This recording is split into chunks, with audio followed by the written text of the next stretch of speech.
Mi hija gritó frente a todos que me disculpara con su suegra o saliera de su casa. Todos los ojos se clavaron en mí, esperando verme llorar, suplicar, romperme.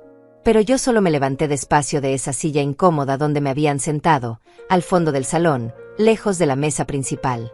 Caminé con la espalda recta hasta quedar frente a Vilma, esa mujer de labios finos y mirada de hielo que desde el día 1 decidió que yo no era suficiente para su familia. Ella sonrió con ironía, segura de que yo iba a arrodillarme. Pero no lo hice. La miré directo a los ojos y dije una sola frase. El silencio cayó como una losa de cemento. Y en los minutos que siguieron, la vida perfecta que todos creían tener comenzó a desmoronarse como castillo de naipes bajo la lluvia. Me llamo Alma Rodríguez. Tengo 69 años. Y esta es la historia de cómo fui borrada de mi propia familia. Todo comenzó 3 semanas antes, un jueves por la tarde. Yo estaba en mi pequeña cocina, preparando una sopa de verduras, cuando miré el calendario colgado en la pared. Ese día era el cumpleaños de mi nieta menor, Sofía. Cumplía 7 años. Había comprado su regalo hacía 2 semanas, un vestido rosa con flores bordadas que ella había visto en una vitrina y que me costó casi la mitad de mi pensión. Lo envolví con papel brillante y un lazo blanco. Lo dejé sobre la mesa del comedor, listo para llevar. Esperé todo el día una llamada. Un mensaje. Algo. Rebeca, mi hija, siempre organizaba fiestas para los niños. Siempre me avisaba con tiempo. Pero ese día mi teléfono permaneció mudo. Ni un solo timbre. Ni una notificación. Revisé 2, 3, 5 veces. Nada. Pensé que tal vez estaba ocupada. Que me llamaría más tarde. Que tal vez la fiesta era el fin de semana.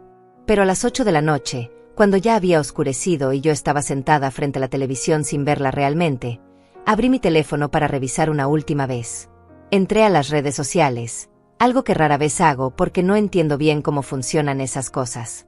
Y ahí estaba. La primera publicación en mi pantalla. Rebeca había subido fotos 2 horas antes. Más de 20 fotografías. La fiesta de Sofía. Globos dorados y blancos. Una mesa larga decorada con manteles de encaje. Pasteles de 3 pisos. Niños corriendo con gorros de fiesta. Adultos conversando con copas en la mano. Y en el centro de todo, mi nieta Sofía, con un vestido nuevo de color crema, abriendo regalos. Sonreía tan grande que se le veían todos los dientes. Rebeca estaba detrás de ella, abrazándola. Daniel, mi yerno, aparecía en varias fotos brindando con otros hombres de traje.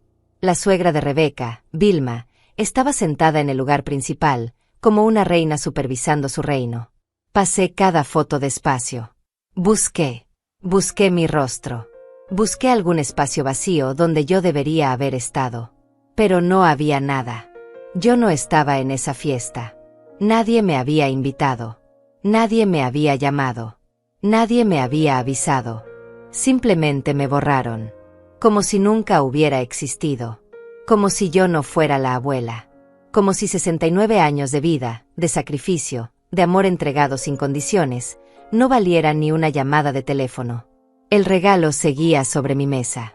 El vestido rosa con flores bordadas que mi nieta nunca iba a usar. Porque yo nunca iba a poder dárselo. Porque yo no existía en esa nueva vida que mi hija había construido. Esa noche no dormí. Me quedé sentada en la sala oscura, con las manos cruzadas sobre el regazo, tratando de entender. Intenté encontrar una explicación lógica.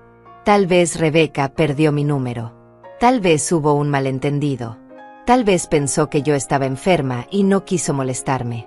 Busqué todas las razones posibles para justificar lo injustificable. Pero en el fondo, en ese lugar donde guardamos las verdades que no queremos aceptar, yo ya sabía. Esto no fue un error. Fue una decisión. Al día siguiente llamé a Rebeca. Timbre tras timbre. Nada. Envié un mensaje de texto, algo que me cuesta mucho hacer porque mis dedos son torpes con esas teclas pequeñas. Escribí, letra por letra: hija, vi las fotos de la fiesta de Sofía. ¿Por qué no me avisaste? Pasaron 4 horas antes de que respondiera. Solo 2 palabras. Perdón, mamá. Nada más. Ni explicación. Ni llamada. Ni disculpa real. Solo 2 palabras vacías enviadas para callar mi dolor. Intenté llamarla de nuevo esa semana. Y la siguiente. Siempre ocupada. Siempre con prisa. Siempre con una excusa perfecta. Estoy en una reunión, mamá. Los niños tienen clases. Daniel tiene un compromiso importante. Cada frase era un ladrillo más en el muro que estaban construyendo entre nosotras. Entonces comencé a recordar. A ver con claridad cosas que antes había ignorado. Empecé a notar un patrón. Una secuencia. Una estrategia silenciosa de exclusión que llevaba meses, tal vez años, ejecutándose frente a mis ojos sin que yo quisiera verla. La última Navidad, por ejemplo. Rebeca me dijo que pasarían las fiestas en casa de los suegros, en la ciudad vecina. Dijo que era más cómodo para los niños, que la casa era más grande, que Vilma ya había organizado todo. Yo pasé Nochebuena sola, comiendo pan dulce frente a la televisión, viendo películas antiguas. Mientras tanto, ellos cenaban pavó y brindaban con champán bajo luces decorativas. Lo supe porque, de nuevo, las fotos aparecieron en redes sociales. Todos estaban ahí. La familia perfecta. Menos yo. Recordé también el Día de las Madres de ese año. Rebeca me envió flores por mensajería. Rosas rojas con una tarjeta impresa que decía, para la mejor mamá. Pero no vino a verme. No me llamó. No compartimos ni un café. Solo flores sin alma y una tarjeta sin voz. Mientras tanto, descubrí después, ese mismo día ella había organizado un almuerzo en un restaurante elegante. Estaban Vilma, Daniel, los niños y varios familiares del lado de él. Una celebración grande. Solo que esa celebración era para la otra madre. No para mí. Y hace 6 meses, cuando mi nieto mayor, Mateo, cumplió 10 años, me dijeron que la fiesta se había cancelado porque el niño estaba enfermo. Rebeca me escribió esa mañana. Mateo tiene fiebre, mamá. No habrá fiesta. Otro día lo celebramos. Yo preparé una sopa casera y fui hasta su casa para llevarla. Toqué el timbre. Nadie abrió. Insistí. Silencio. Dejé el termo con la sopa en la puerta y me fui preocupada. 2 días después vi las fotografías. Mateo nunca estuvo enfermo. La fiesta se hizo. En un salón privado. Con payasos, mesas de dulces y más de 50 invitados. Todos menos yo. Cada recuerdo era una herida que se abría de nuevo. Cada mentira era una confirmación. Yo no había sido olvidada por accidente. Yo había sido borrada con intención. Con planificación. Con frialdad. Y ahora, sentada en mi sala vacía, con el teléfono apagado sobre la mesa y el regalo sin entregar guardado en el armario, finalmente lo acepté. Mi hija ya no me quería en su vida. Y alguien más había tomado mi lugar. Los recuerdos comenzaron a llegar como olas. Uno tras otro. Cada uno más claro que el anterior. Y con cada uno, la verdad se volvía más nítida, más dolorosa, más imposible de negar. Recordé el día en que Rebeca me presentó a Daniel. Fue hace 12 años. Ella llegó a mi casa radiante, tomada de la mano de un hombre alto, de traje impecable y sonrisa educada. Mamá, él es Daniel, me dijo con una emoción que no le había visto en años. Yo los recibí con café y pan casero. Daniel fue amable. Hablamos de todo un poco. Me cayó bien. Pero 2 semanas después, cuando Rebeca vino sola a visitarme, noté algo diferente en ella. Estaba nerviosa. Se mordía el labio inferior como cuando era niña y había hecho algo malo. Finalmente habló. Mamá, la familia de Daniel es diferente. Tienen dinero. Muchas propiedades. Su madre, Vilma, es muy estricta con las apariencias. Yo asentí sin entender bien a dónde quería llegar. Entonces ella continuó. Tal vez sería mejor que cuando vengas a visitarme, me avises antes. Para estar preparada. Preparada. Esa palabra quedó flotando en el aire. ¿Preparada para qué? No lo dije en ese momento. Pero ahora lo entendía. Preparada para esconderme. Meses después vino la boda. Una ceremonia grande en un salón elegante que costó más de $30,000, según escuché que comentaban. Yo estuve ahí, por supuesto. Pero me sentaron en una mesa al fondo, cerca de la cocina, junto a personas que no conocía. La mesa principal era para la familia de Daniel. Vilma presidía como una emperatriz, con un vestido color perla y un collar de perlas auténticas. Los padres del novio, los tíos, los primos importantes. Todos ahí, en el lugar de honor. Y yo, la madre de la novia, escondida donde nadie pudiera verme demasiado. Rebeca pasó por mi mesa solo una vez durante toda la noche. Me dio un beso rápido en la mejilla y me dijo: «Gracias por venir, mamá». Como si yo fuera una invitada más. Como si no fuera la mujer que la trajo al mundo. La mujer que trabajó doble turno en la fábrica de textiles durante 15 años para pagarle la escuela privada que ella quería. La mujer que vendió el único anillo de oro que tenía, herencia de mi madre, para comprarle su primer auto cuando cumplió 18. Pero esa noche yo no dije nada. Sonreí. Aplaudí. Me tomé fotos cuando me las pidieron. Y al final, cuando todos se fueron, yo tomé el autobús de regreso a casa mientras ellos subían a una limusina blanca camino al hotel de 5 estrellas donde pasarían su primera noche como esposos. Después vino el primer nieto, Mateo. Cuando Rebeca me llamó desde el hospital para decirme que había nacido, yo lloré de felicidad. Tomé un taxi, algo que casi nunca hago porque es caro, y fui directo a conocerlo. Era pequeño, rojo, con los puños cerrados. Perfecto. Me quedé 2 horas. Cargué a Mateo. Le canté una canción de cuna que mi abuela me cantaba a mí. Rebeca sonreía cansada desde la cama. Todo parecía bien. Pero cuando llegó la hora de visita oficial, entraron Daniel y Vilma con un ramo de rosas blancas tan grande que apenas cabía por la puerta. Vilma me miró y su expresión cambió. No dijo nada directamente, pero su lenguaje era claro. Yo sobraba ahí. Me levanté, le di un beso a Rebeca y me fui. Nadie me pidió que me quedara. Durante el primer año de vida de Mateo, yo iba a visitarlo cada 2 semanas. Siempre llevaba algo. Un juguete. Ropa que tejía en las noches. Comida casera. Pero las visitas se fueron volviendo más cortas. Rebeca siempre tenía algo que hacer. Mamá, hoy tenemos pediatra. Hoy viene la suegra a almorzar. Hoy Daniel tiene una cena de negocios y necesito prepararme. Poco a poco, mis visitas pasaron de cada 2 semanas a una vez al mes. Luego cada 2 meses. Después solo en ocasiones especiales. Y finalmente, solo cuando yo insistía tanto que era imposible negarme. Recordé también la vez que me mudé de apartamento. Hace 3 años. El edificio donde vivía iba a ser demolido y tuve que buscar otro lugar. Era un proceso agotador para una mujer de mi edad. Cajas pesadas. Muebles viejos. Recuerdos de toda una vida empacados en bolsas y cartones. Le pedí ayuda a Rebeca. Hija, ¿podrías venir este sábado? Aunque sea unas horas. No puedo sola con todo esto. Ella tardó 2 días en responder mi mensaje. Cuando lo hizo, fue breve. Mamá, este fin de semana es el torneo de fútbol de Mateo. No puedo fallarle. Pero te puedo enviar dinero para que contrates a alguien. Me envió $200. Contraté a 2 muchachos del barrio que me ayudaron a cargar las cosas. Fueron amables y rápidos. Pero no eran mi hija. No eran la niña que yo cargué en brazos. La niña a quien le enseñé a caminar, a leer, a soñar. Esa niña ahora me pagaba con dinero para no tener que venir. Y mientras yo desempacaba sola en mi nuevo apartamento, más pequeño y más oscuro que el anterior, vi en redes sociales que Rebeca había publicado fotos del torneo.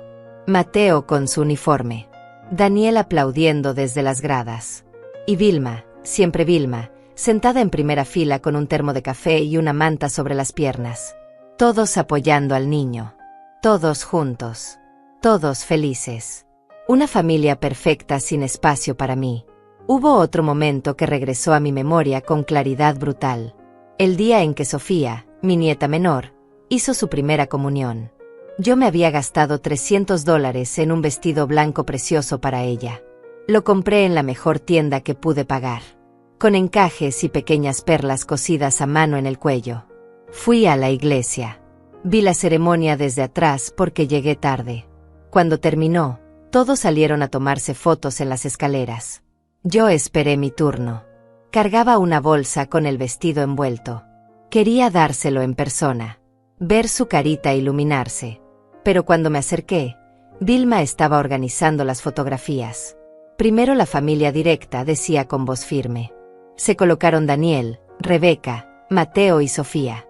Luego llamó a los abuelos paternos. Después a los tíos del lado de Daniel. Las fotos seguían y seguían.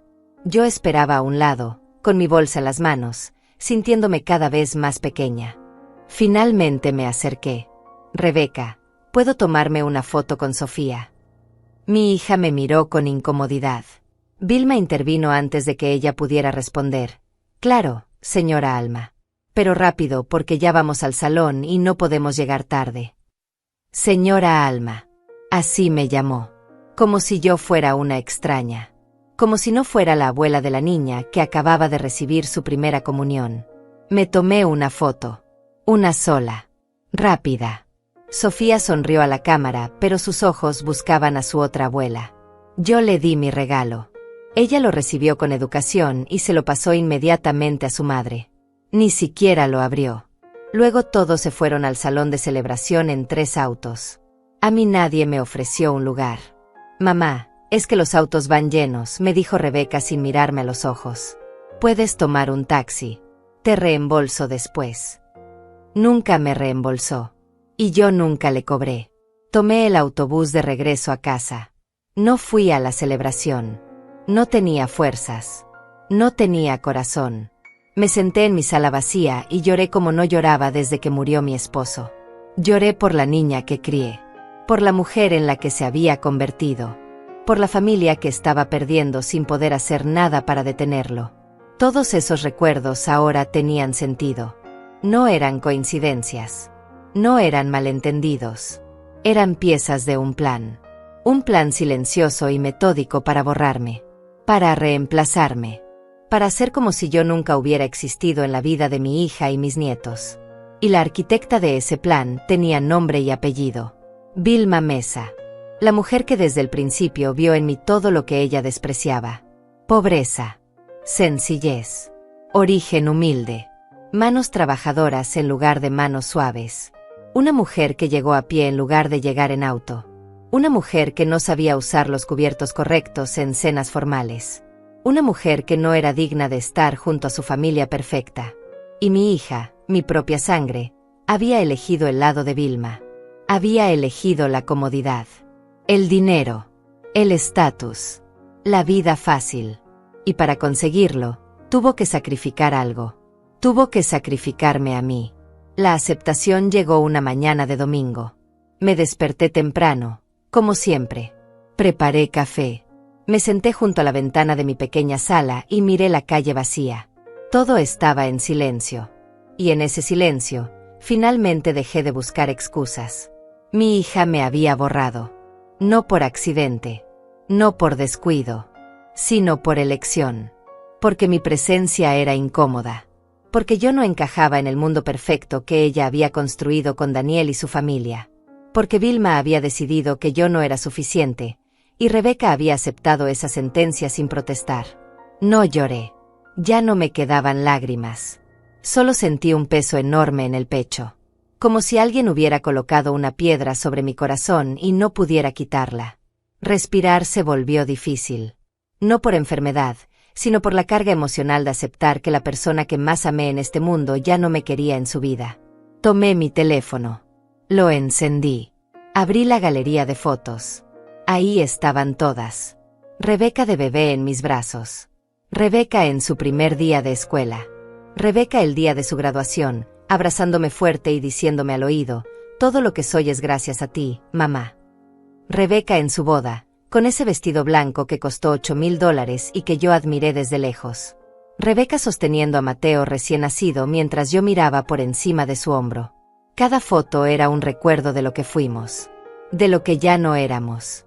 Cerré la galería. Apagué el teléfono. Y tomé una decisión. Ya no iba a suplicar. Ya no iba a rogar por un lugar en la vida de mi hija. Ya no iba a enviar mensajes esperando respuestas que nunca llegaban. Si ella había decidido borrarme, yo iba a aceptarlo. Pero no en silencio. No sin entender primero por qué. No sin saber toda la verdad. Pasé los siguientes días en una calma extraña. No era paz. Era más bien una resignación fría. Me levanté cada mañana. Preparé mi desayuno. Hice mis tareas domésticas. Salí a caminar por el parque como siempre hacía. Pero todo lo hacía con el piloto automático encendido. Mi cuerpo se movía, pero mi mente estaba en otro lugar. Estaba procesando. Estaba digiriendo el abandono. Una tarde, mientras limpiaba mi pequeño armario, encontré una caja de zapatos vieja en el estante superior. La bajé con cuidado. Adentro había cartas. Cartas que Rebeca me escribió cuando era adolescente y fue a un campamento de verano. Eran 5 días lejos de casa, pero ella me escribió cada uno de esos días. Abrí la primera carta. Su letra era redonda y clara. Mamá, te extraño mucho. La comida aquí no es como la tuya. Anoche soñé que estaba en casa comiendo tus empanadas. Te quiero. Rebeca. Leí la segunda. Y la tercera. Todas decían lo mismo de diferentes formas. Cuánto me extrañaba. Cuánto me necesitaba. Cuánto me amaba. ¿Qué pasó con esa niña? ¿Dónde quedó ese amor? ¿En qué momento yo dejé de ser importante para ella? Guardé las cartas de nuevo. Cerré la caja. La devolví al estante. Y en ese momento supe que necesitaba respuestas. No podía quedarme con la duda. No podía simplemente desaparecer sin saber qué fue lo que realmente destruyó la relación con mi hija. Esa noche tomé una decisión. Iba a observar. Iba a escuchar. Iba a prestar atención a todo lo que antes había ignorado. Y si había algo más detrás de todo esto, algo más oscuro, algo más profundo que simplemente la influencia de una suegra manipuladora, yo lo iba a descubrir. Comencé revisando las redes sociales con más cuidado. No para torturarme viendo fotos de la familia feliz, sino para buscar patrones, detalles, cosas que no encajaban. Y no tardé mucho en encontrar algo extraño. En las últimas publicaciones de Rebeca, había un hombre que aparecía con frecuencia. No era Daniel. Era alguien más joven, tal vez de 35 años. Pelo oscuro. Siempre bien vestido. En una foto estaba en el jardín de la casa de Rebeca durante una parrillada. En otra, estaba en el cumpleaños de Mateo. En una más, aparecía en el fondo de una foto familiar tomada en la playa. Leí los comentarios. Nadie preguntaba quién era. Como si todos lo conocieran. Como si fuera normal que estuviera ahí. Amplié una de las fotos. El hombre tenía la mano apoyada en el hombro de Daniel. Parecían cercanos. Amigos. Tal vez socios. Guardé esa información en mi mente. No sabía si significaba algo. Pero era un detalle. Y los detalles importan. También noté algo más. En varias publicaciones recientes, Vilma aparecía usando joyas nuevas. Un collar de diamantes. Aretes grandes de oro. Un reloj que parecía muy caro. Y en una foto donde estaban todos cenando en un restaurante elegante, vi que Daniel llevaba un reloj diferente también. Uno que probablemente costaba más de lo que yo gané en todo un año. ¿De dónde salía tanto dinero? Daniel tenía un buen trabajo. Eso lo sabía. Era gerente en una empresa de bienes raíces. ¿Pero tanto como para joyas de miles de dólares y relojes de marca? Tal vez sí. Tal vez yo solo estaba buscando problemas donde no lo sabía. Pero algo dentro de mí no estaba convencido. Había algo que no encajaba. Algo que mi instinto me decía que debía investigar. Pasaron 2 semanas. Yo seguía en mi rutina silenciosa. No llamaba a Rebeca. No enviaba mensajes. No rogaba por atención. Solo observaba desde lejos, como un fantasma en la vida de mi propia familia. Y entonces sucedió algo que lo cambió todo. Era un martes por la tarde. Yo estaba regando las plantas en mi pequeño balcón cuando sonó el timbre de mi apartamento. No esperaba a nadie. Casi nunca recibía visitas. Bajé con cuidado las escaleras y abrí la puerta. Frente a mí había un hombre. Alto. De unos 50 años. Vestía pantalones oscuros y una camisa blanca. Llevaba un sobremanila en la mano. Me miró con seriedad. «¿Señora Alma Rodríguez?», preguntó con voz grave. «Sí, soy yo», respondí, sintiendo que mi corazón comenzaba a latir más rápido. «Mi nombre es Roberto Galés». Soy investigador privado. Hizo una pausa. Necesito hablar con usted sobre su yerno, Daniel, y sobre la familia Mesa. Me quedé inmóvil. El aire parecía haberse detenido.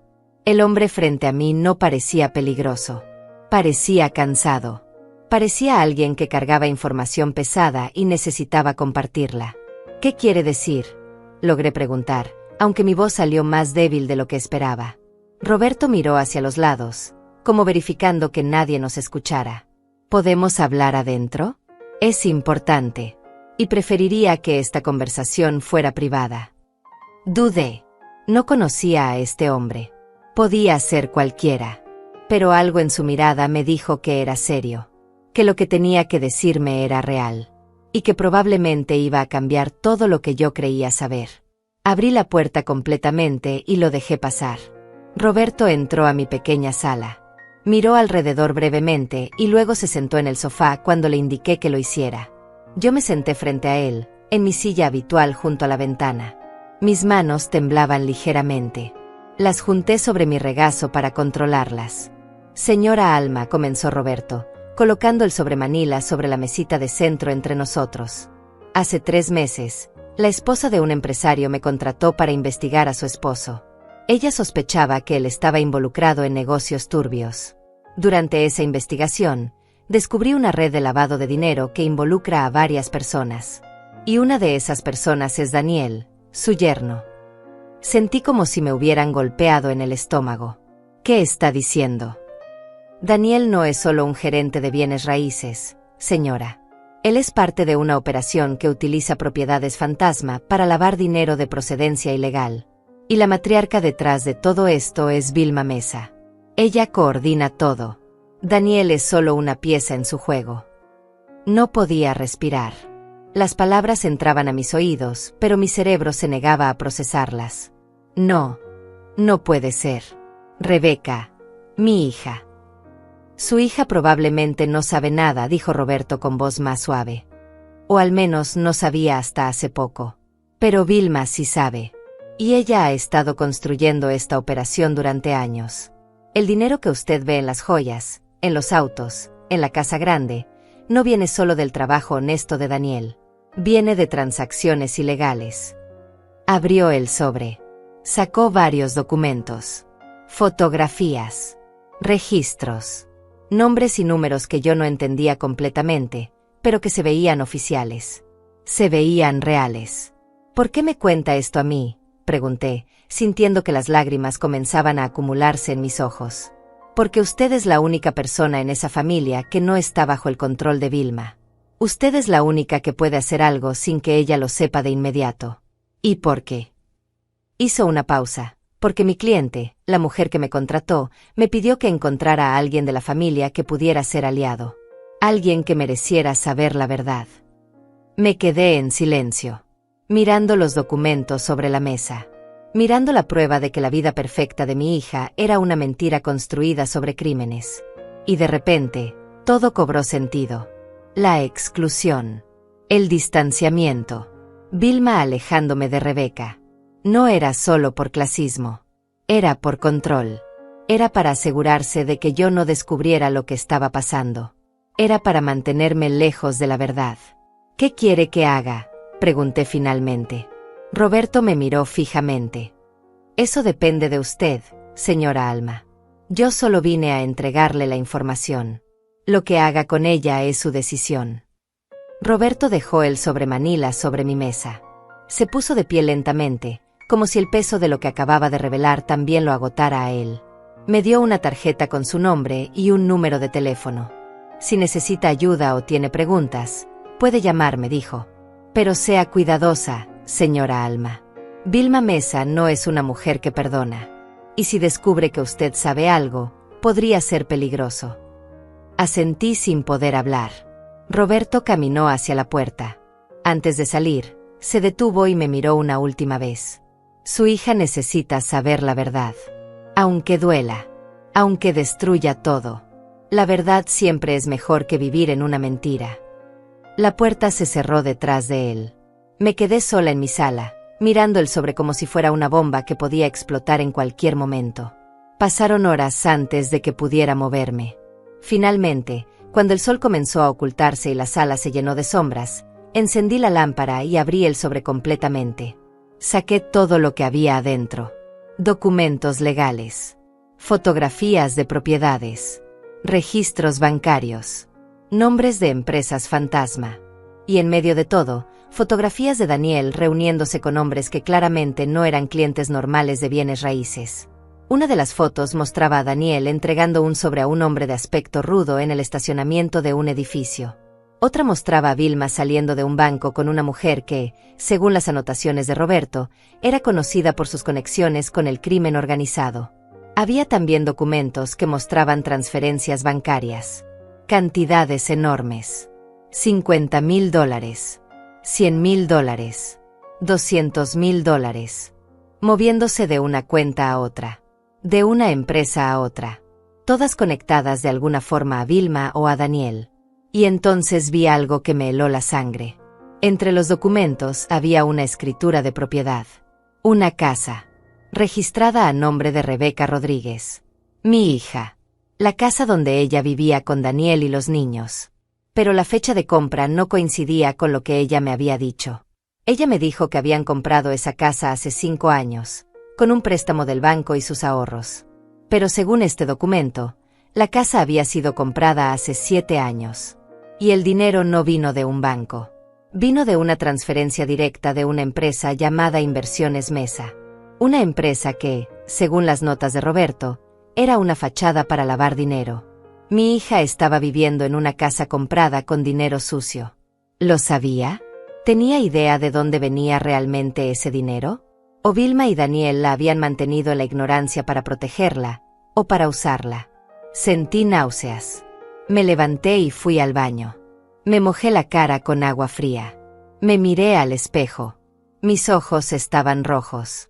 Mi piel lucía pálida. Parecía 10 años más vieja de lo que era. Pero en medio de ese dolor, en medio de ese shock, algo más comenzó a crecer dentro de mí. No era rabia. No era odio. Era determinación. Una certeza fría y clara de que no podía quedarme callada. De que no podía permitir que esto continuara. Mi hija estaba en peligro. Aunque ella no lo supiera. Aunque ella me hubiera abandonado. Aunque me hubiera borrado de su vida. Seguía siendo mi hija. Y yo seguía siendo su madre. Y las madres protegen a sus hijos. Siempre. Sin importar qué. Volví a la sala. Organicé todos los documentos con cuidado. Los leí uno por uno, tratando de entender cada detalle. No era abogada. No era investigadora. Pero tampoco era tonta. 70 años de vida me habían enseñado a reconocer cuando algo estaba mal. Y esto estaba muy mal. Tomé mi teléfono. Pensé en llamar a Rebeca. En decirle todo de inmediato. Pero me detuve. Si la llamaba ahora, asustada y sin un plan, ella podría no creerme. Podría pensar que estaba inventando cosas por despecho. Podría contarle a Daniel. Y si Daniel le contaba a Vilma, todo se vendría abajo antes de que yo pudiera hacer algo. No. Necesitaba ser inteligente. Necesitaba pruebas más sólidas. Necesitaba un plan. Esa noche no dormí. Me quedé sentada en mi silla, con los documentos sobre mi regazo, pensando, recordando, analizando cada conversación que había tenido con Rebeca en los últimos años. Cada vez que ella mencionó dinero. Cada vez que habló de las inversiones de Daniel.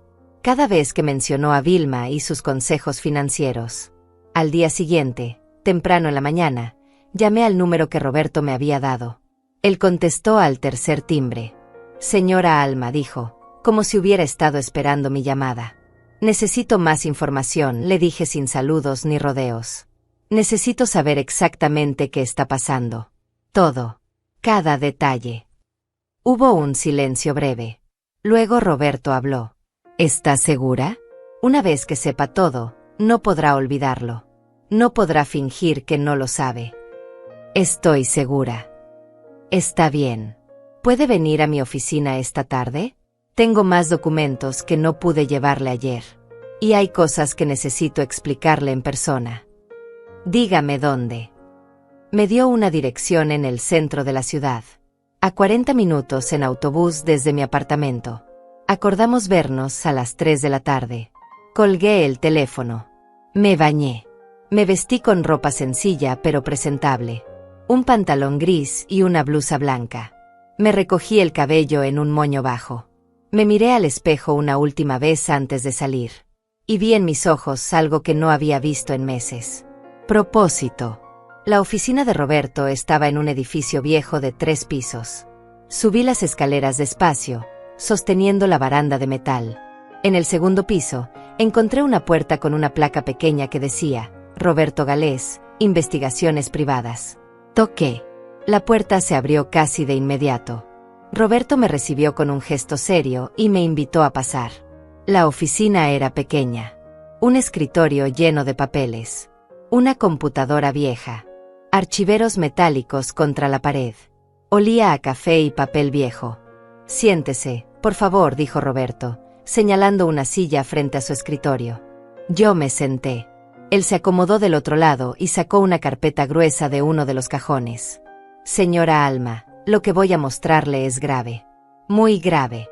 Vilma Mesa lleva más de 15 años construyendo esta operación. Comenzó pequeña, con propiedades legítimas. Pero hace 10 años, se asoció con personas peligrosas. Gente que necesitaba lavar dinero de actividades ilegales. Ella les ofrecía un servicio.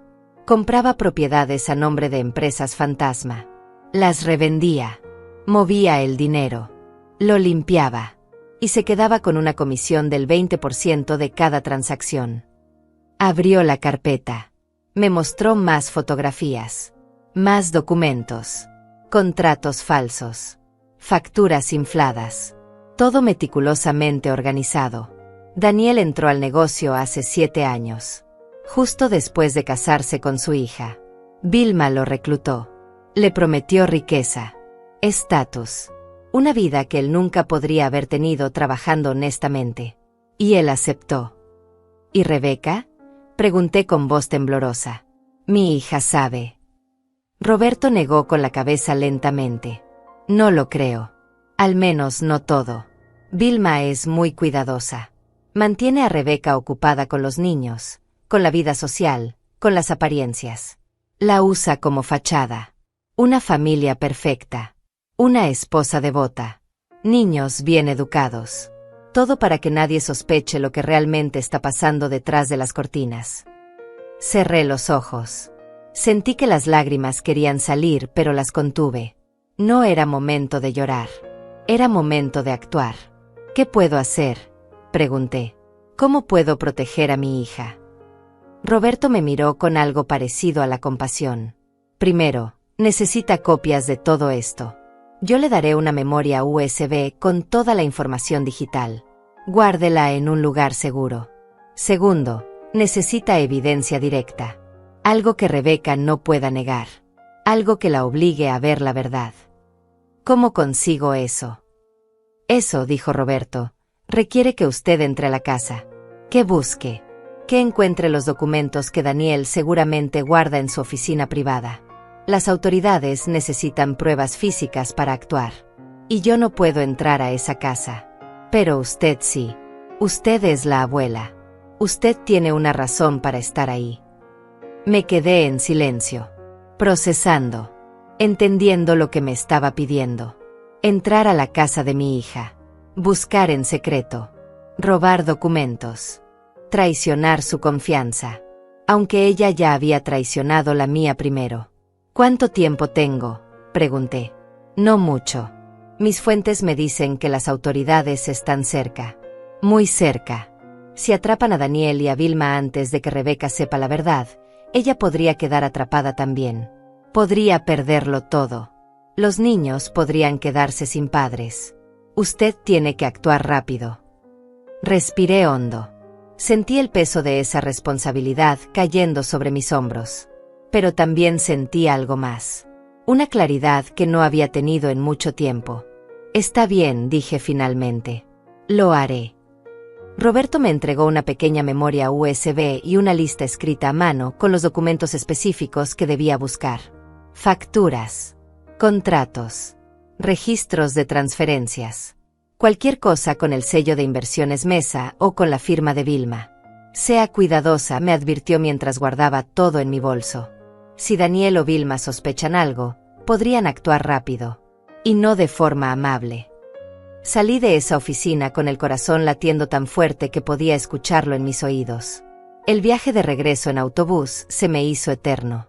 Cada semáforo, cada parada, cada minuto que pasaba era un minuto más para planear lo que tenía que hacer.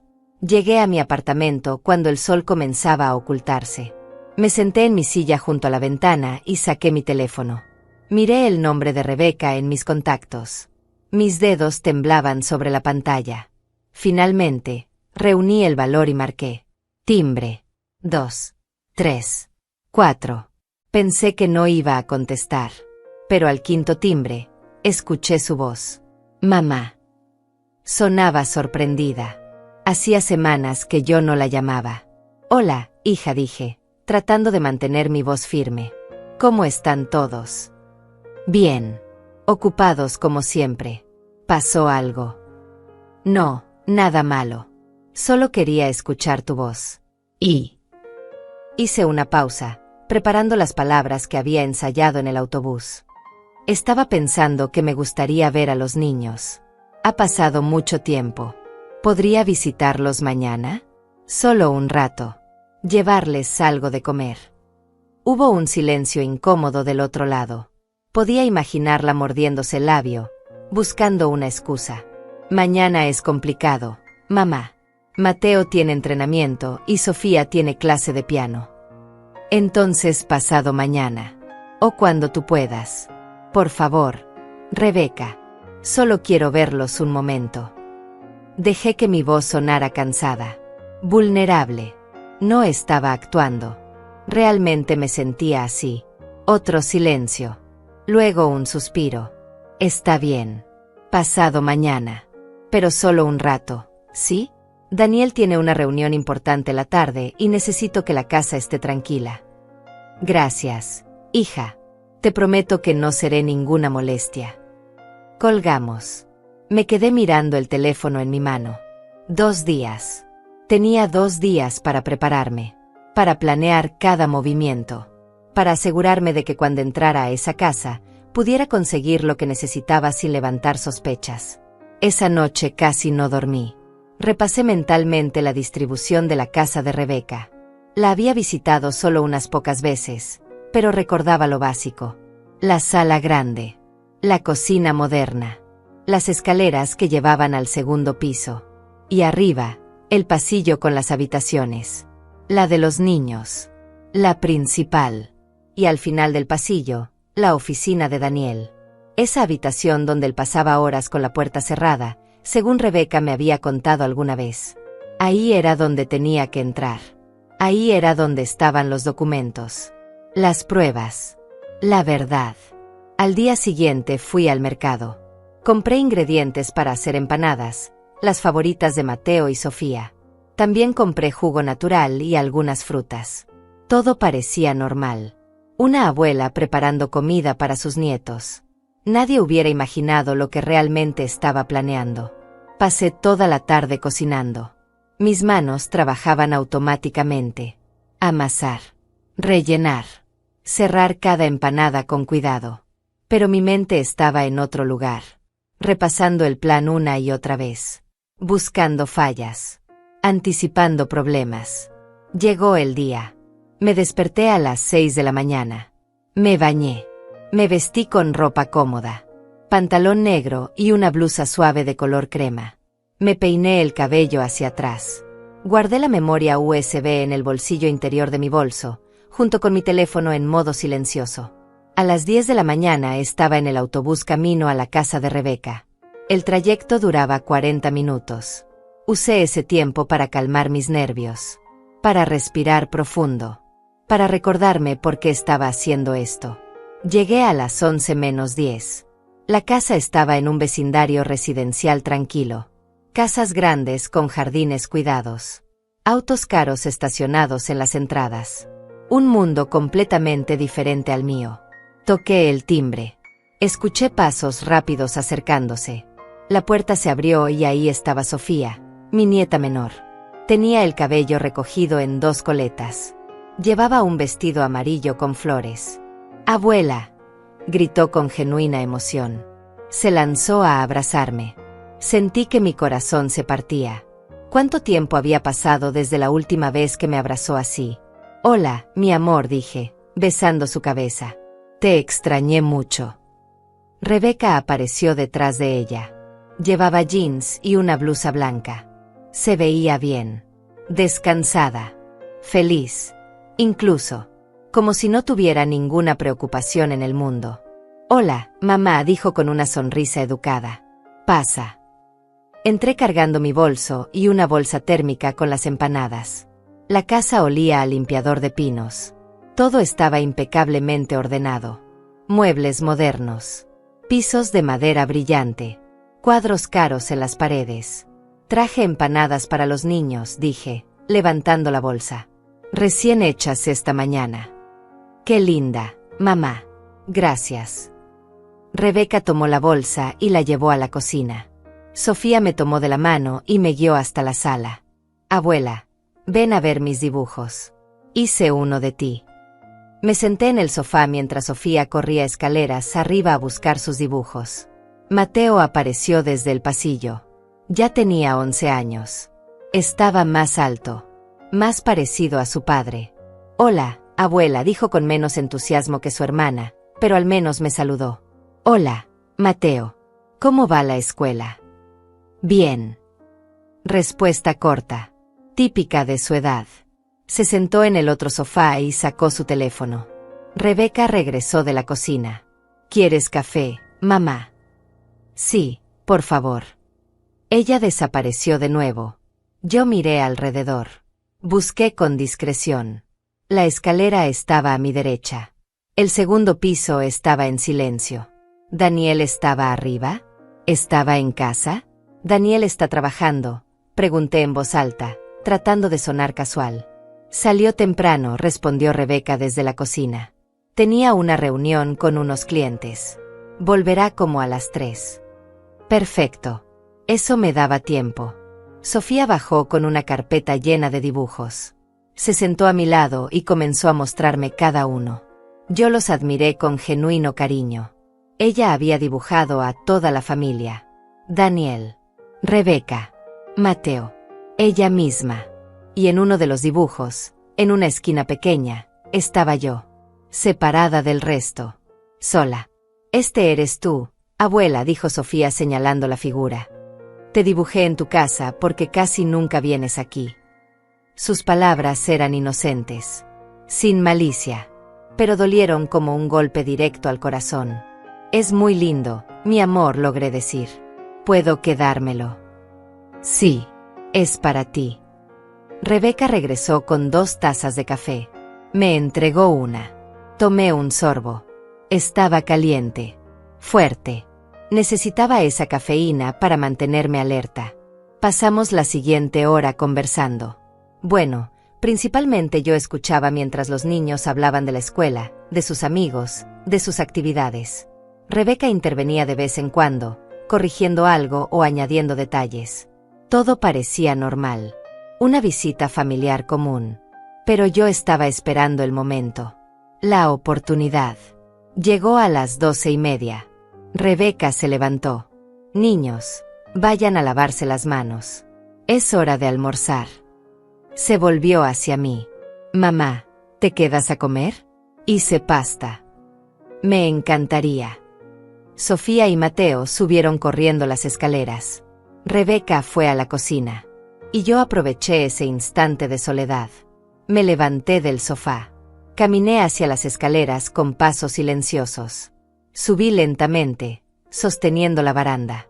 El segundo piso tenía un pasillo largo. 3 puertas a la izquierda, 2 a la derecha. Al final, una puerta cerrada. La oficina de Daniel. Escuché el agua corriendo en uno de los baños. Los niños lavándose las manos. Escuché a Rebeca moviendo ollas en la cocina abajo. Tenía segundos. Solo segundos. Caminé hasta el final del pasillo. Giré la perilla de la oficina. No estaba con llave. La puerta se abrió sin hacer ruido. Entré. Cerré detrás de mí con cuidado. Mi corazón latía tan fuerte que pensé que iba a desmayarme. Pero no podía detenerme ahora. La oficina era pequeña. Un escritorio de madera oscura. Una computadora. Estantes llenos de carpetas. Un archivero metálico en la esquina. Fui directo hacia el escritorio. Abrí el primer cajón. Documentos. Facturas. Nada relevante. Segundo cajón. Más documentos. Contratos de arrendamiento. Propiedades legítimas. Tercer cajón. Cerrado con llave. Maldición. Miré alrededor buscando la llave. Nada. Entonces recordé algo que Roberto me había dicho. La gente siempre esconde las llaves importantes cerca. Debajo de algo.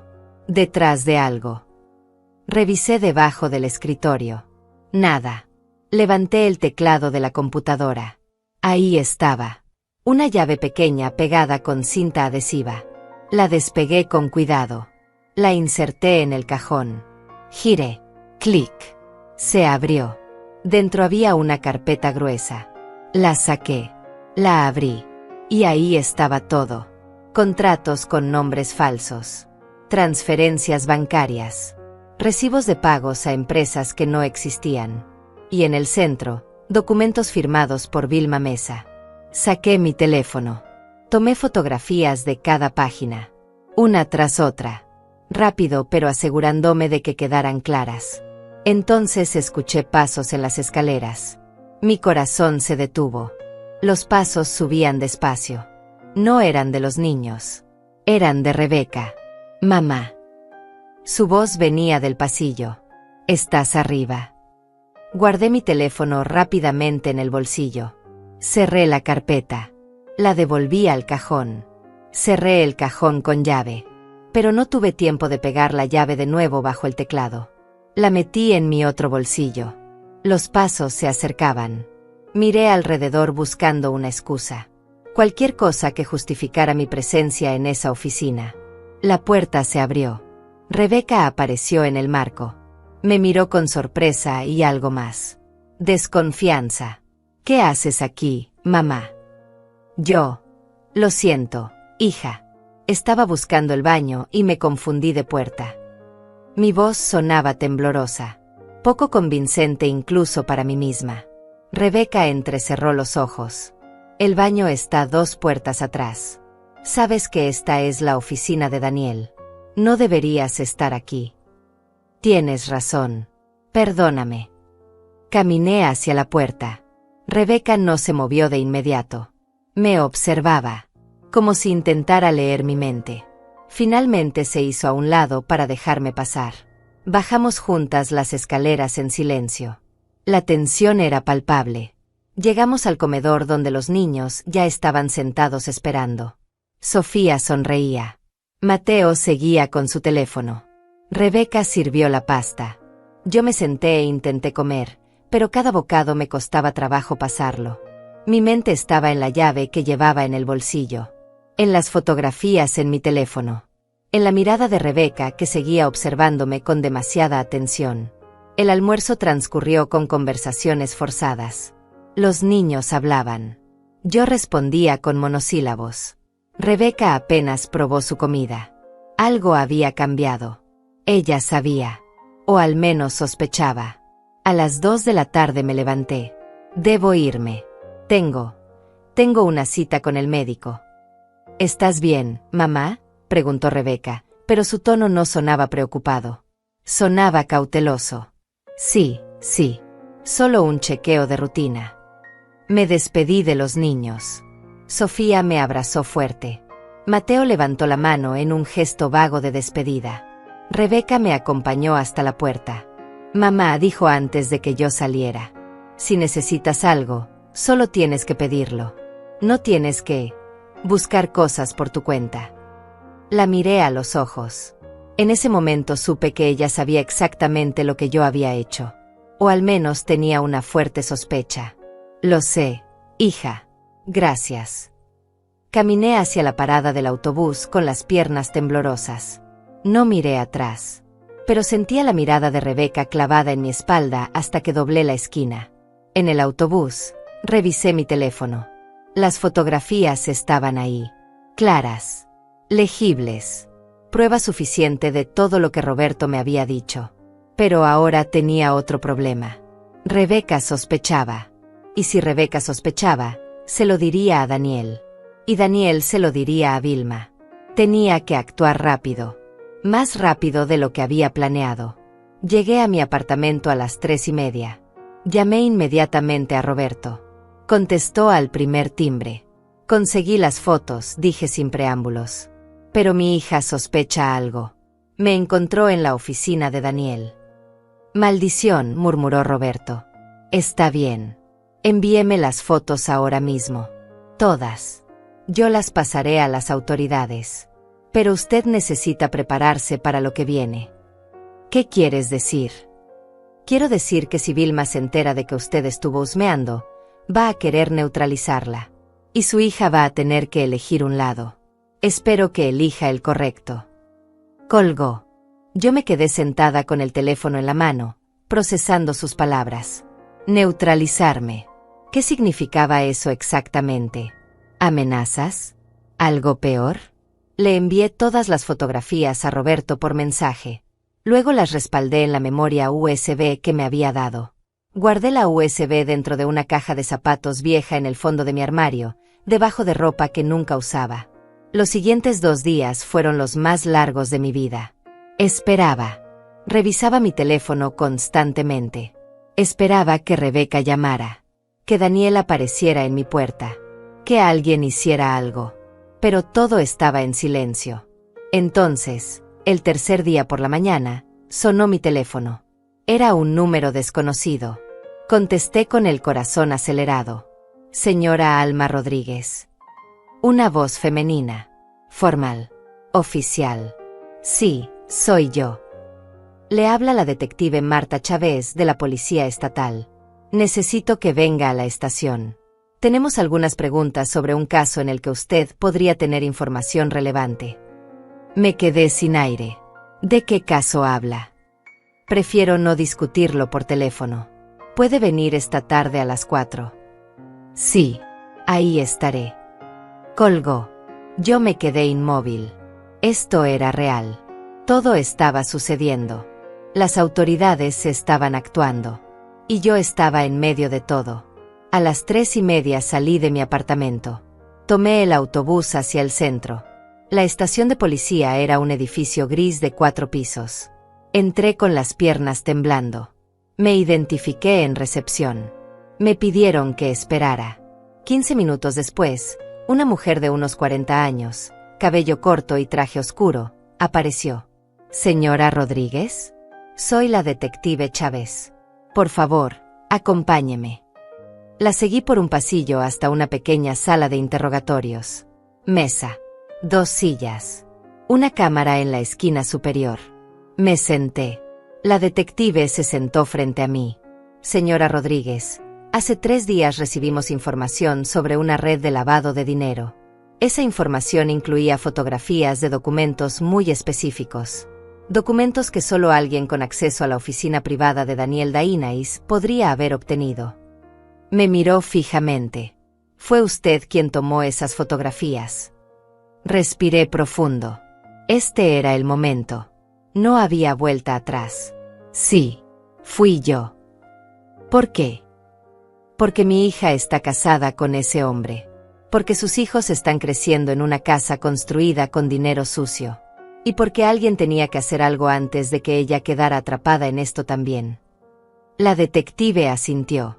Sacó una carpeta. La abrió. Dentro había copias de las fotografías que yo había tomado, junto con otros documentos que no reconocí.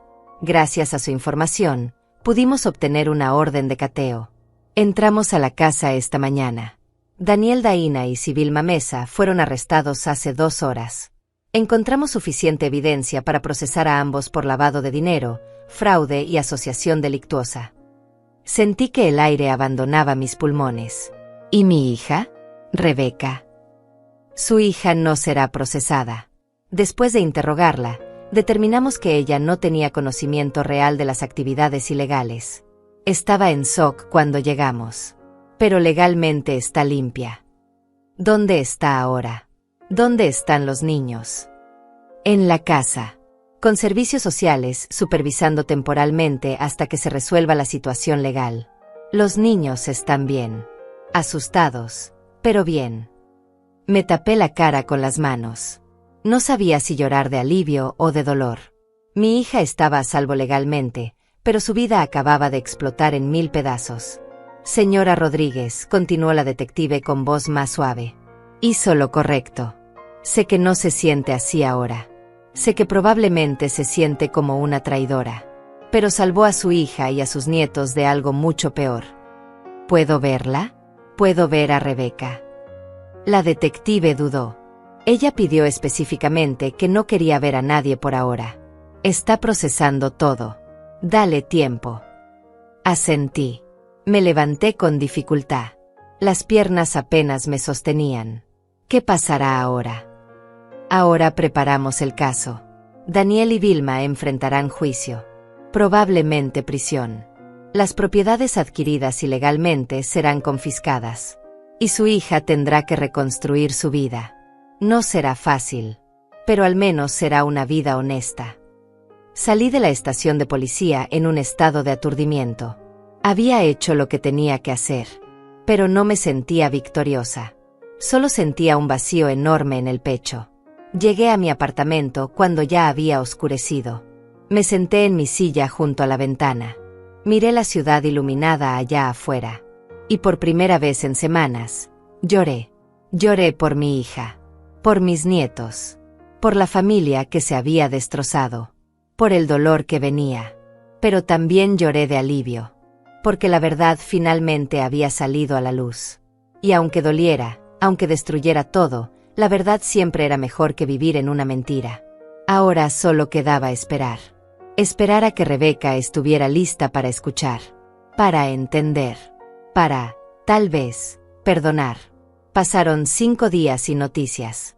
5 días en los que mi teléfono permaneció en silencio. 5 días en los que cada minuto se sentía como una hora.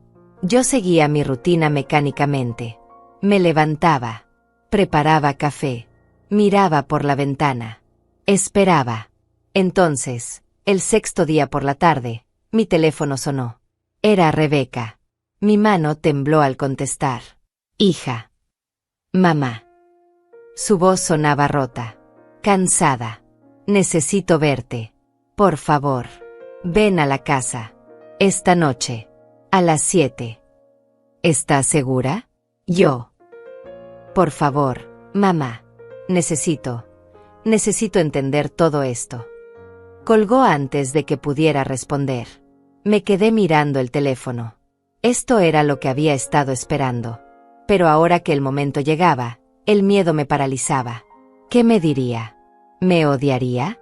¿Podría perdonarme algún día? A las 6:30 salí de mi apartamento. El viaje en autobús me dio tiempo para prepararme mentalmente. Pero ninguna preparación era suficiente para lo que estaba por enfrentar. Llegué a la casa a las 7:05. Había un auto desconocido estacionado afuera. Las luces de la sala estaban encendidas. Toqué el timbre con el corazón latiéndome en la garganta. Rebeca abrió la puerta. Lucía demacrada. Ojos rojos e hinchados. Cabello recogido descuidadamente. Vestía pants y una sudadera vieja. No la había visto así de destruida desde que su padre murió hace 10 años. Pasa, dijo sin emoción en la voz. Entré. La casa se sentía diferente. Más fría. Más vacía. Como si el alma se hubiera ido junto con las mentiras que la sostenían. En la sala había 3 personas más. Una mujer de unos 30 años con uniforme formal y una carpeta en las manos. Servicios sociales, supuse. Y sentados en el sofá, Mateo y Sofía. Los niños me miraron con ojos confundidos. Los niños van a estar con Teresa, dijo Rebeca señalando a la mujer. Solo por esta noche. Necesitamos hablar sin que ellos escuchen.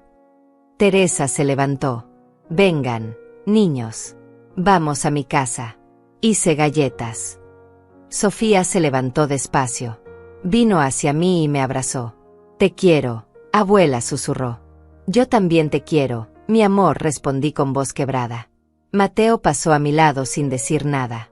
Pero vi en sus ojos que también estaba asustado, confundido, buscando respuestas que nadie le había dado todavía. Los tres salieron. La puerta se cerró. Y entonces quedamos solas. Rebeca y yo, madre e hija, frente a frente después de años de distancia emocional. Pero esta vez, sin máscaras, sin pretensiones, solo la verdad cruda entre nosotras. Rebeca se dejó caer en el sofá. Yo me senté en el sillón individual frente a ella. El silencio era tan denso que podía sentirlo presionando contra mi piel. Finalmente, ella habló. La policía me dijo que fuiste tú, que tú tomaste las fotos, que tú entregaste la información que los llevó a arrestar a Daniel y a Vilma. No lo negué. No tenía sentido. Sí, fui yo. ¿Por qué, mamá? ¿Por qué destruiste mi familia? Sus palabras fueron como cuchillos. Pero yo mantuve la calma. No destruí tu familia, Rebeca. Ya estaba destruida. Solo que tú no lo sabías. Estabas viviendo en una ilusión construida con dinero robado y mentiras. Eso no te daba derecho a... Su voz se quebró. Las lágrimas comenzaron a rodar por sus mejillas. Eso no te daba derecho a meter tus narices en mi vida, a entrar a mi casa como ladrona, a traicionar mi confianza. Tu confianza. Sentí que algo dentro de mí se rompía. ¿Qué confianza, Rebeca? Tú me borraste de tu vida hace años. Me excluiste de las fiestas de tus hijos. Me mentiste. Me escondiste. Me trataste como si fuera una vergüenza. Y ahora me hablas de confianza. Rebeca se llevó las manos a la cara. Sollozó. Fue un sonido desgarrador. El sonido de una mujer que finalmente enfrentaba todas las verdades que había estado evitando. Yo no quería hacerte eso, dijo entre lágrimas. Pero Vilma, ella me convenció de que tú no encajabas. De que los niños necesitaban un ambiente diferente. De que si quería que esta familia tuviera éxito, necesitaba dejar ir ciertas cosas del pasado. ¿Yo era una cosa del pasado? Tu propia madre. No lo sé, mamá. No lo sé. Estaba confundida. Daniel me prometió una vida que yo nunca había tenido. Una vida sin preocupaciones, sin deudas, sin pasar trabajo. Y Vilma parecía tener todas las respuestas. Me hizo creer que ella sabía mejor, que ella podía enseñarme a ser la esposa perfecta, la madre perfecta. Y poco a poco, sin darme cuenta, te dejé fuera. Pero los niños, Rebeca, Sofía ni siquiera me conoce realmente. Mateo apenas me habla. ¿Cómo pudiste permitir eso? Porque soy una cobarde, gritó de repente. Porque en lugar de defender a mi propia madre, elegí la comodidad. Elegí el dinero. Elegí no hacer olas. Y ahora todo se fue al demonio y no sé cómo arreglar nada de esto. Se levantó del sofá. Caminó hacia la ventana. Se quedó ahí, con los brazos cruzados sobre el pecho, mirando hacia la oscuridad. Yo respiré profundo. Rebeca, ¿sabías de dónde venía el dinero? ¿Sabías lo que Daniel y Vilma estaban haciendo? Ella negó con la cabeza sin voltear. No, no todo. Sabía que Daniel tenía negocios que no entendía, que Vilma manejaba cosas que ella llamaba inversiones. Pero cada vez que preguntaba, me decían que no me preocupara, que era complicado, que yo solo me enfocara en los niños y en la casa. Y yo obedecí, como una tonta. No eres tonta. Fuiste manipulada. Es lo mismo, mamá. Fui lo suficientemente débil como para dejar que me manipularan. Se volteó hacia mí. Sus ojos estaban rojos, pero también había algo más en ellos. Rabia. Vilma jugó conmigo desde el principio. Me hizo creer que ella me estaba ayudando, que me estaba puliendo, cuando en realidad solo me estaba usando como fachada. La esposa perfecta, los niños perfectos, todo para que nadie sospechara lo que realmente estaban haciendo. Lo sé. Por eso tuve que actuar. Porque si no lo hacía, esto hubiera seguido. Y eventualmente, tú también hubieras quedado atrapada legalmente. Los niños hubieran crecido pensando que esto era normal, que robar estaba bien mientras tuvieras suficiente dinero para esconderlo. Rebeca volvió a sentarse. Se inclinó hacia adelante con los codos sobre las rodillas. La detective me dijo que Daniel podría enfrentar hasta 20 años de prisión. Vilma también. Que todas las propiedades, incluyendo esta casa, serán confiscadas. Que no quedará nada. Lo siento, hija. No lo sientas. Es lo que merecen. Es lo que todos merecemos por ser tan ciegos. Levantó la mirada hacia mí. Pero eso no significa que no esté furiosa contigo también, mamá. Hiciste lo correcto. Pero lo hiciste de la peor manera posible. Podías haberme dicho. Podías haber confiado en mí. ¿Lo hubieras creído? Si yo hubiera venido hace una semana y te hubiera dicho que tu esposo era un criminal, ¿me hubieras creído? ¿O le habrías creído a él? Silencio. Ambas sabíamos la respuesta. Probablemente le hubiera creído a él, admitió finalmente. Y entonces me hubiera alejado de ti todavía más. Y Vilma hubiera aprovechado para asegurarse de que nunca volvieras. Exactamente. Por eso tuve que conseguir pruebas. Por eso tuve que actuar en silencio. Porque era la única forma de salvarte. Rebeca cerró los ojos. Las lágrimas seguían cayendo, pero ahora eran más silenciosas. Más resignadas. ¿Y ahora qué, mamá? ¿Qué se supone que haga ahora? No tengo casa. No tengo dinero. Mi esposo está en la cárcel. La mujer que creí que era mi mentora resulta que era una criminal. Y mis hijos están aterrorizados sin entender por qué su vida se volvió una pesadilla de la noche a la mañana. Me levanté. Caminé hacia ella. Me arrodillé frente a mi hija y tomé sus manos entre las mías. Estaban frías. Temblaban. Ahora reconstruyes. Desde cero. Con la verdad. Sin mentiras. Sin fachadas. Y no lo haces sola. Lo haces conmigo. Si me dejas. Si puedes perdonarme por haberte lastimado, aunque haya sido para salvarte. Rebeca me miró. Realmente me miró. Por primera vez en años, vi a mi hija. No a la mujer que pretendía ser, sino a la niña que alguna vez me abrazó y me dijo que yo era su heroína. No sé si puedo perdonarte todavía, mamá, dijo con voz quebrada. Pero sí sé que te necesito. Los niños te necesitan. Porque de todos los mentirosos en mi vida, tú fuiste la única que tuvo el valor de decir la verdad. Aunque doliera. Aunque destruyera todo. La abracé. Ella se dejó abrazar. Y ahí, en esa sala vacía de una casa que pronto ya no sería suya, lloramos juntas. Por todo lo perdido. Por todo lo que se rompió. Pero también por la posibilidad de comenzar de nuevo. De verdad esta vez.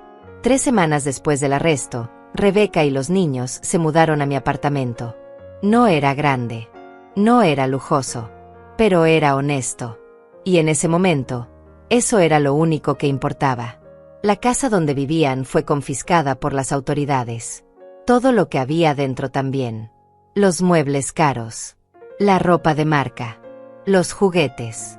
Todo comprado con dinero sucio. Todo perdido. Rebeca solo pudo llevarse la ropa básica de los niños y algunos objetos personales que no tenían valor monetario. Fotografías. Dibujos. Recuerdos de cuando la vida todavía tenía sentido. Los primeros días fueron difíciles. Mateo estaba enojado con el mundo. No quería hablar. No quería comer. Se encerraba en el pequeño cuarto que ahora compartía con su hermana y se quedaba mirando la pared durante horas. Sofía lloraba por las noches. Preguntaba por su papá. Preguntaba por qué ya no vivían en su casa. Preguntaba si había hecho algo malo. Rebeca intentaba explicarles con palabras que ellos pudieran entender. Que su papá había cometido errores. Que a veces los adultos hacen cosas malas sin pensar en las consecuencias. Que nada de esto era culpa de ellos. Pero las palabras no eran suficientes para sanar el dolor de 2 niños que acababan de ver su mundo explotar. Yo hacía lo que podía. Cocinaba sus comidas favoritas. Les leía cuentos antes de dormir. Me sentaba con Mateo en silencio cuando no quería hablar. Abrazaba a Sofía cuando despertaba llorando en medio de la noche.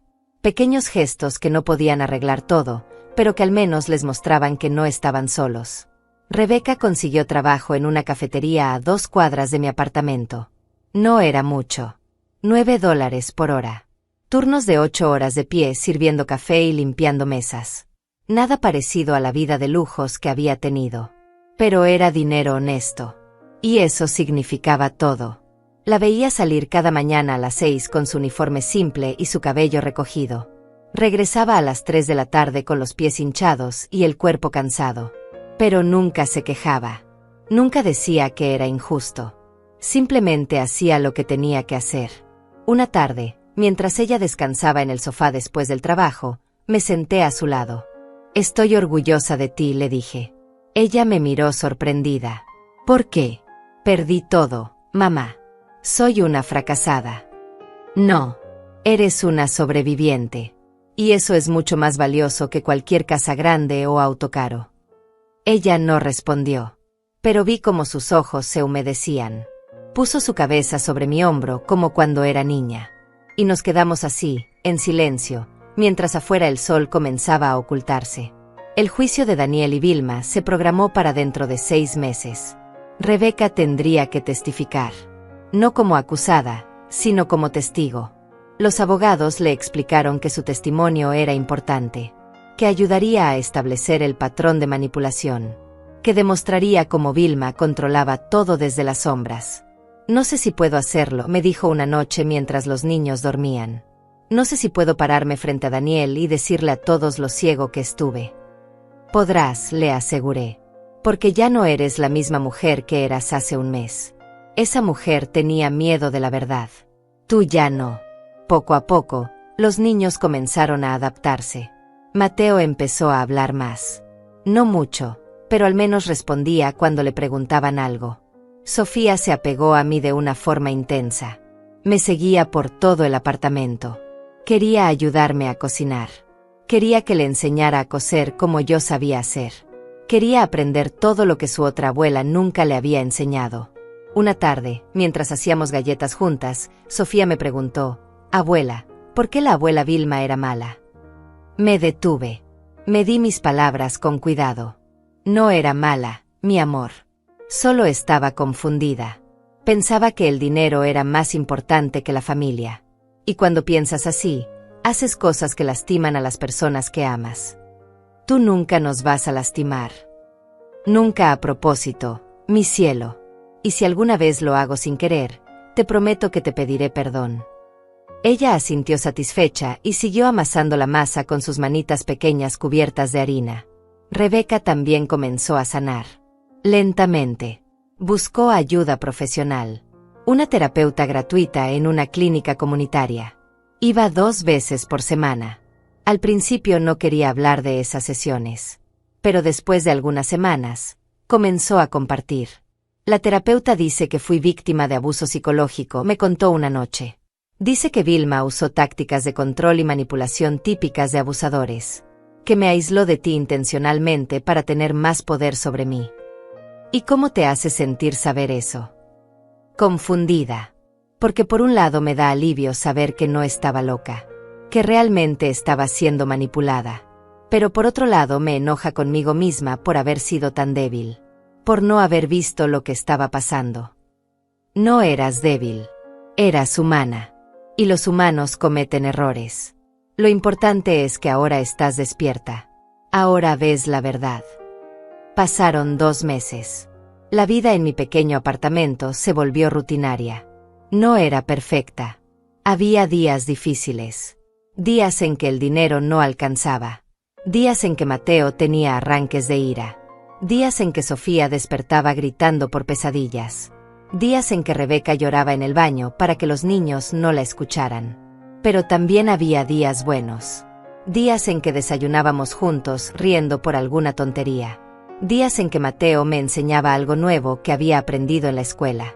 Días en que Sofía me abrazaba y me decía que era la mejor abuela del mundo. Días en que Rebeca llegaba del trabajo y me agradecía por todo con lágrimas en los ojos. Una tarde llegó una carta certificada. Era de los abogados del Estado. Dentro había un cheque por $15,000. Una compensación por ser víctima indirecta de fraude. No era mucho comparado con todo lo perdido. Pero era algo. Rebeca miró el cheque con incredulidad. No lo merecemos. Sí lo merecen, dije firmemente. Esto no arregla el pasado. Pero puede ayudar con el futuro. Úsalo sabiamente. Ella asintió. Con ese dinero, Rebeca pudo pagar por adelantado 3 meses de un pequeño apartamento para ella y los niños. No quería seguir siendo una carga para mí, aunque yo le repetía 1000 veces que nunca lo fue. También compró ropa nueva para los niños. Uniformes escolares. Útiles. Cosas básicas que necesitaban. El día que se mudaron a su propio apartamento fue agridulce. Por un lado me alegraba verla independiente de nuevo. Por otro, me dolía que ya no estarían durmiendo en la habitación de al lado. No es un adiós, mamá me dijo mientras empacaba las últimas cajas. Es un hasta luego. Vamos a venir a visitarte todo el tiempo. Y tú vas a venir a nuestra casa cuando quieras. De hecho, quiero que vengas todos los domingos a almorzar. Los niños insistieron. Sonreí con lágrimas en los ojos. Ahí estaré. Siempre. Mateo me abrazó antes de irse. Fue rápido. Torpe. Pero real. Gracias, abuela, murmuró. Sofía lloró. No quería irse. Quería quedarse conmigo. Tuve que prometerle que la vería al día siguiente para que se calmara. Cuando se fueron, mi apartamento se sintió vacío. Pero no era el mismo vacío de antes. No era el vacío de la soledad y el abandono.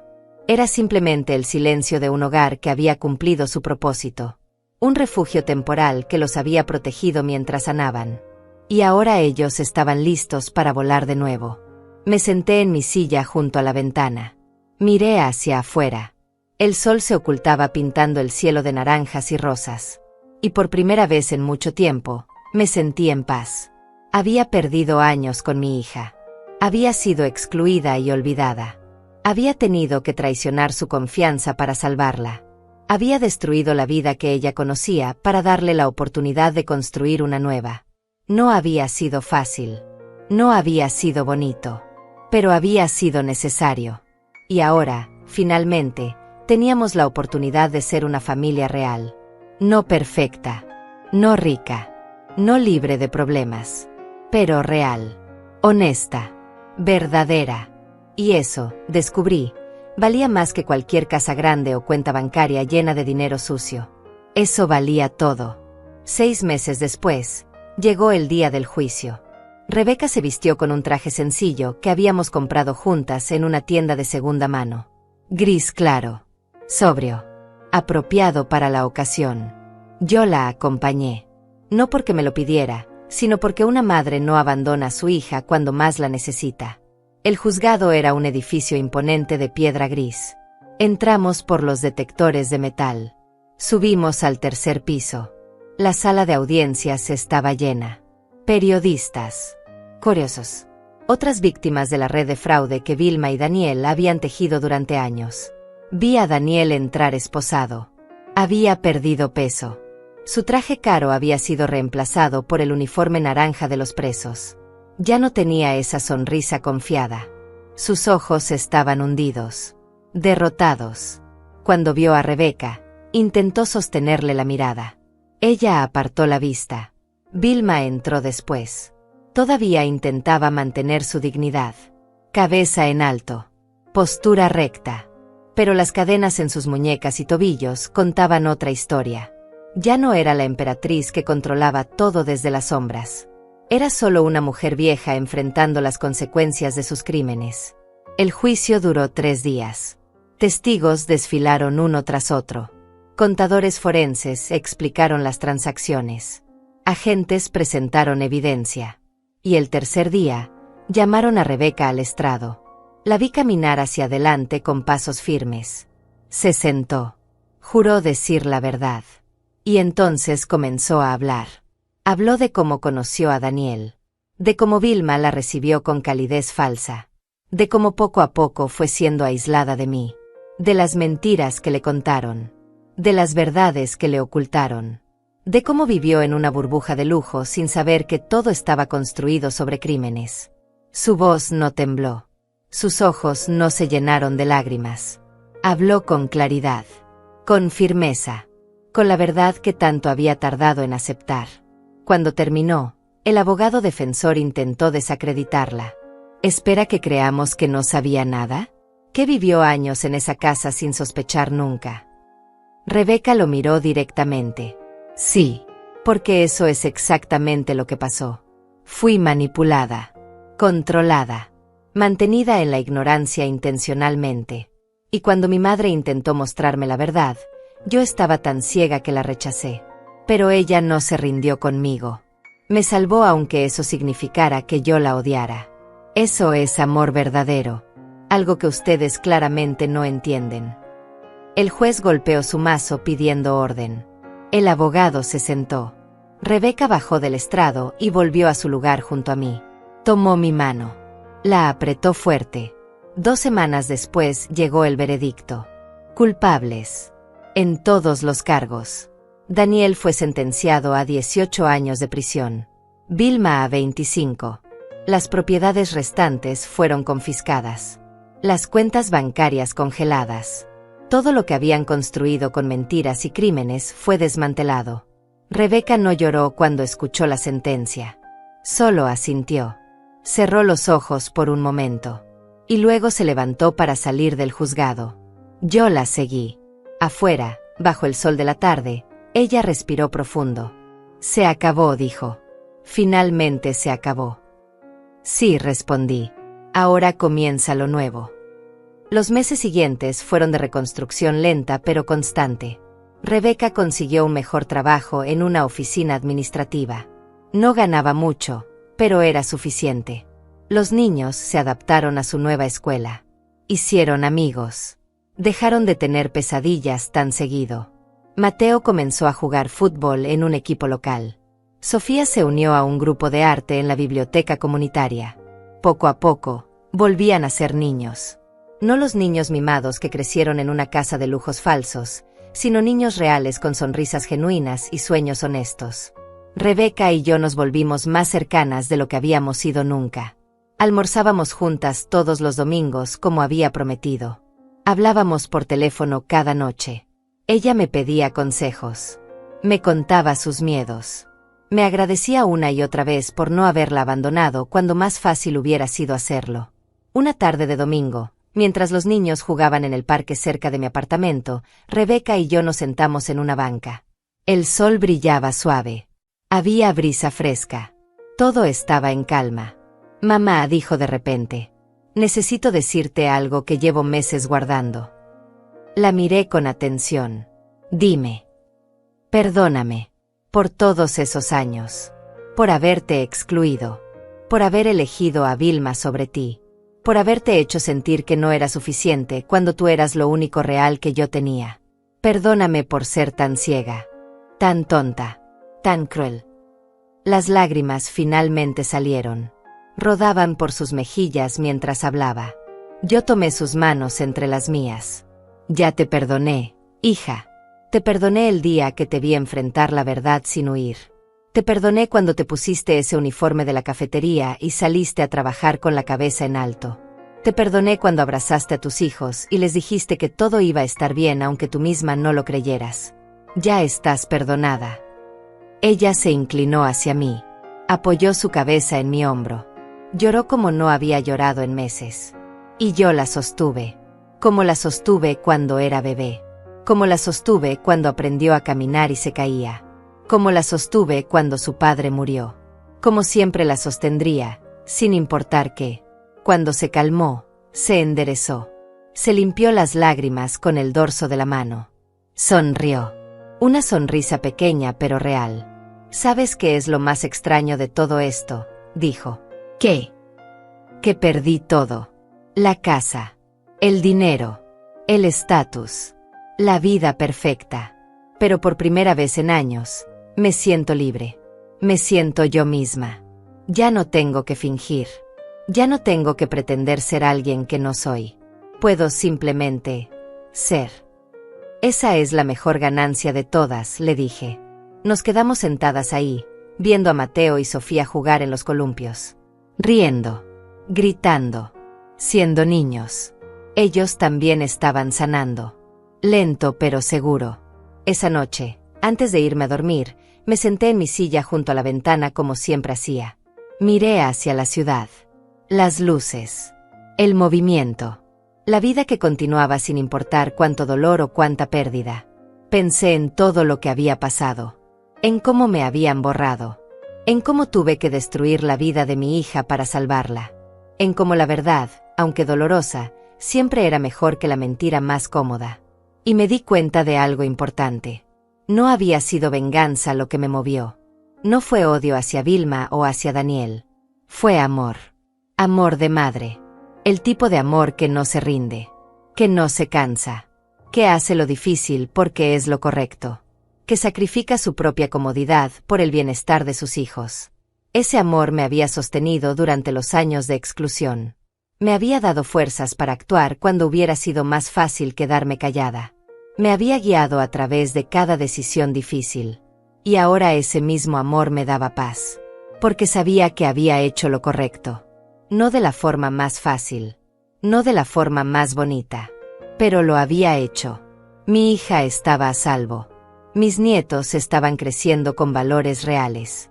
Y yo, finalmente, tenía mi lugar de vuelta en sus vidas. No como una sombra en el fondo. No como un secreto vergonzoso. Sino como su abuela. Como Alma Rodríguez. Una mujer de 69 años que había vivido suficiente para saber que el amor verdadero a veces requiere decisiones imposibles. Y si tuviera que hacerlo todo de nuevo, no cambiaría nada. Porque al final, la verdad nos había liberado a todos. Cerré los ojos. Respiré profundo. Y susurré al silencio de mi pequeño apartamento. Lo hice. Salvé a mi familia. Y valió cada lágrima. Cada sacrificio. Cada momento de dolor. Y en algún lugar de mi corazón, supe que así era. Ahora les pregunto a ustedes, a quienes me escuchan. ¿Alguna vez sintieron que intentaron borrarlos de su propia historia? ¿Que las personas que más amaban los dejaron en el olvido? ¿Tuvieron que tomar decisiones imposibles para proteger a quienes querían? Cuéntenme sus historias. Porque todas merecen ser escuchadas. Porque ninguna madre, ningún padre, ningún abuelo o abuela debería ser olvidado por las personas que ayudaron a crear. Todos merecemos ser recordados. Todos merecemos amor verdadero. Y todos merecemos la verdad, aunque duela. Gracias por escucharme. Gracias por estar aquí. Y recuerden siempre, el amor verdadero no es cómodo. Es valiente.